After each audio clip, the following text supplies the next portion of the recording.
Τι λες για σκορδαλιά? Σκορδαλιά. Πώς ήρθε? Γιατί όχι. Τα βασικά στατικά είναι τα εξής. Ψάρι, φύκι, ρύζι, αβοκάντο και αγούρι.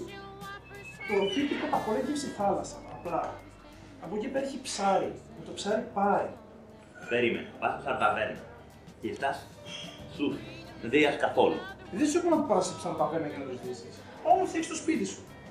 Δηλαδή, τρως τη σκορδαλιά με το μπακαλιάρο, με το χαλαίο, μέχρι με τα πατζάρια. Και δεν μπορείς να βάλεις το σούσι που έχει ψάρι μέσα.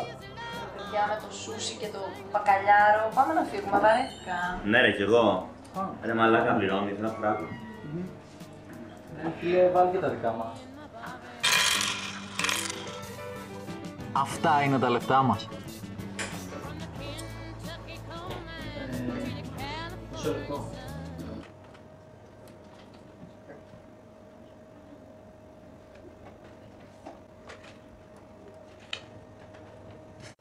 Γεια σας παιδιά. Βασικά καθόμαστε στο τραπέζι εκεί απέναντι και επειδή δεν έχουμε λεφτά να πληρώσουμε τους καφέδες μας, ακούστε και βοηθήστε.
Ξαπλωμένος Κυριακή πρωί και πάνω μου κρυβόταν μια σοφία. Για όσους δεν κατάλαβαν τα ρούχα είχαν βγει, δεν ήταν μυστική συνουσία. Άναψα τσιγάρο, ρούφηξα καπνό, πιο κάτω τραγουδούσε η Σοφία. Πάνω στην αποκάβνωση δεν άκουσα την πόρτα, μπουκάρει στο δωμάτιο η Μαρία. Με την καλύτερη μου φίλη! Μάρια, δεν είναι αυτό που νομίζεις.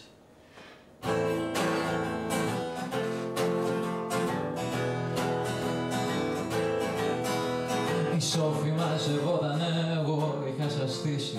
Βουτάει το τασάκι η Μαρία. Πριν ακόμα αποφασίσεις το τασάκι αν θα φας, σκέψου πρώτα που θα σβήσεις το τσιγάρο που κρατάς. Πριν ακόμα αποφασίσεις το τασάκι αν θα φας, σκέψου πρώτα που θα σβήσεις το τσιγάρο που κρατάς. Αυτά που λέτε έγιναν φίλοι μου καλοί, γι' αυτό ζητάω μια ευκαιρία. Οι πάτσοι με κατάλαβα, με χτύπησαν στο νόμο και τώρα πλένω πια τα γιαγκαρία.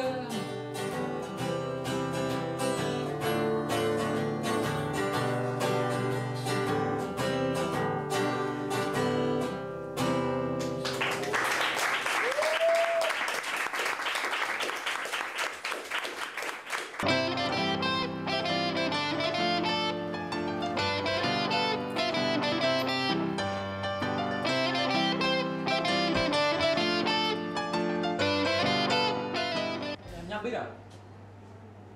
Δεν φεύγετε από εδώ.